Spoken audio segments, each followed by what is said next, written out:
Welcome back to the channel. Before we begin, drop your thoughts and the lessons you took from this story in the comments. And don't forget to like, subscribe, and hit the notification bell so you never miss a powerful news story. Let's get into it. Thanksgiving was supposed to be a celebration, until my husband's mistress walked in. Tasha believed that Thanksgiving carried a kind of magic, but it wasn't the kind you stumbled into. It was the kind you had to build from scratch every single year.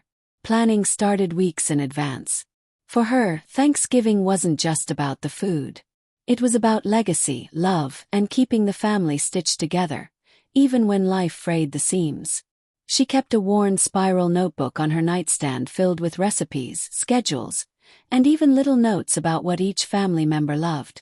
Her cousin Bree always asked for extra cornbread dressing, heavy on sage and onion. Her brother Marcus swore no one made macaroni and cheese like Tasha did, baked to a golden crust, with 4 cheeses and a hint of paprika. Aunt Thelma wouldn't touch a sweet potato pie unless the crust was flaky enough to shatter under a fork. And her father, all he ever wanted was oxtail, slow-cooked with butter beans, rich and deep in gravy. But this year felt different. Her husband, Lionel, had surprised her. He was more engaged, more present than she'd seen him in a long time.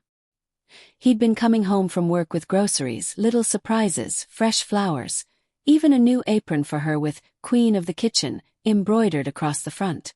2 weeks before Thanksgiving, Lionel walked in the door carrying 3 beautifully wrapped boxes. He placed them gently in her hands and said, "Just because." His voice was soft, his eyes kind. And for the first time in a long while, Tasha's heart fluttered. Felt like they were a team again. The planning became a partnership.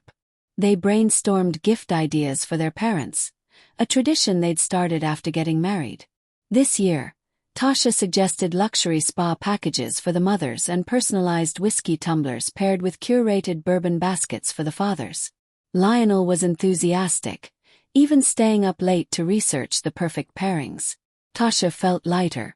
Her house, her heart, and her holiday plans were full. Every detail mattered.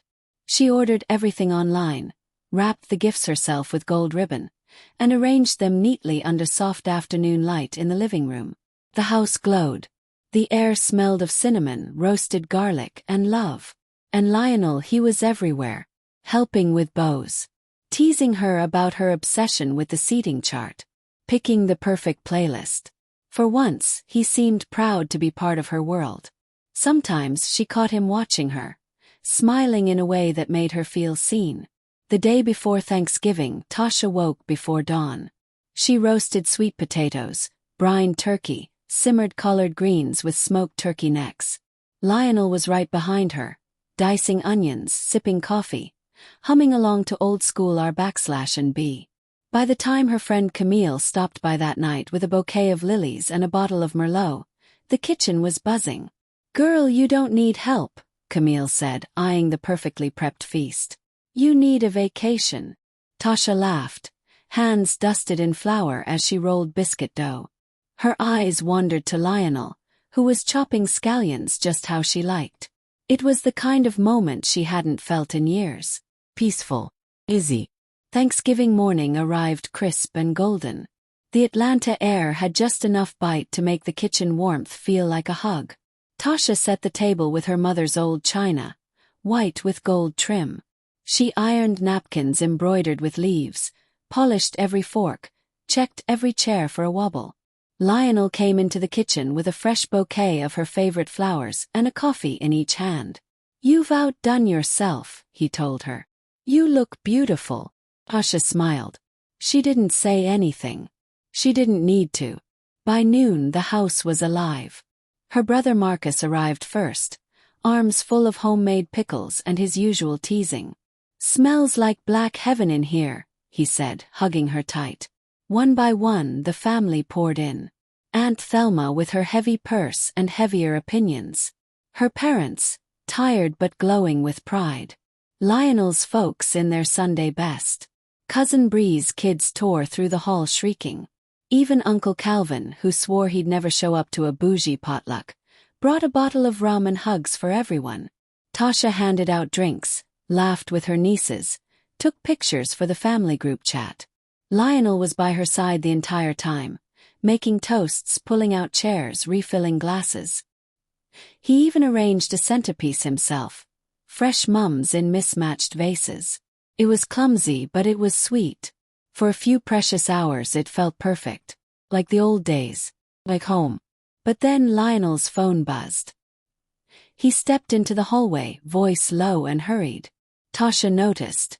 How could she not? But chose to focus on her guests. As the sun set and candles flickered across the long table, dinner began. Tasha raised her glass and offered a toast. To family, to love, and to making it through another year. Everyone echoed her words. Glasses clinked. Music played low. Laughter returned. Until the front door opened. No knock. No call ahead. Just the soft click of designer heels on hardwood. A woman walked in. Light-skinned. Hair straightened to perfection. Bold red lipstick. And a belly round, unmistakably pregnant, pressed against a bodycon dress that screamed money and confidence. Her eyes scanned the room like she owned it. She didn't have to say her name. Everyone knew who she was before she spoke. Her name was Janelle. She walked right up to Lionel and, to Tasha's horror, he met her halfway, took her hand, and laced his fingers through hers like it was the most natural thing in the world. He didn't look embarrassed. Or sorry. He looked smug. Janelle smirked. Since everyone's here, she said, her voice like honey laced with poison, we figured this was the perfect time to share the news. She rested her hand on her belly. Lionel and I are expecting. And he promised me we'd start our life together. By ending this fake marriage. Forks dropped. Aunt Thelma grabbed her chest. Marcus muttered, "You gotta be kidding me." Tasha's mother closed her eyes and whispered, "Lord have mercy." But Tasha, she didn't blink. She stood slowly, walked to the sideboard, pulled out a folder she'd tucked away, just in case. She returned to the table, laid the folder down between the mashed potatoes and gravy boat, and calmly said, "I was saving this for dessert.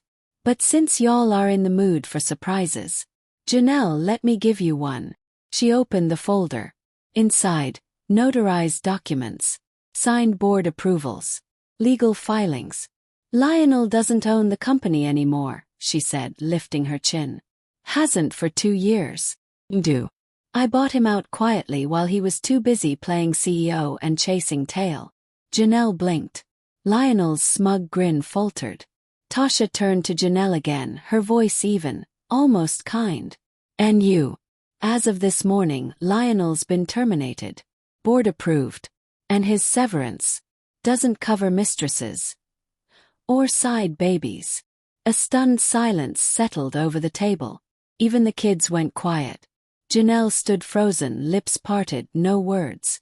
Lionel's hand slipped from hers. His mouth opened but nothing came out. Tasha didn't gloat, didn't scream.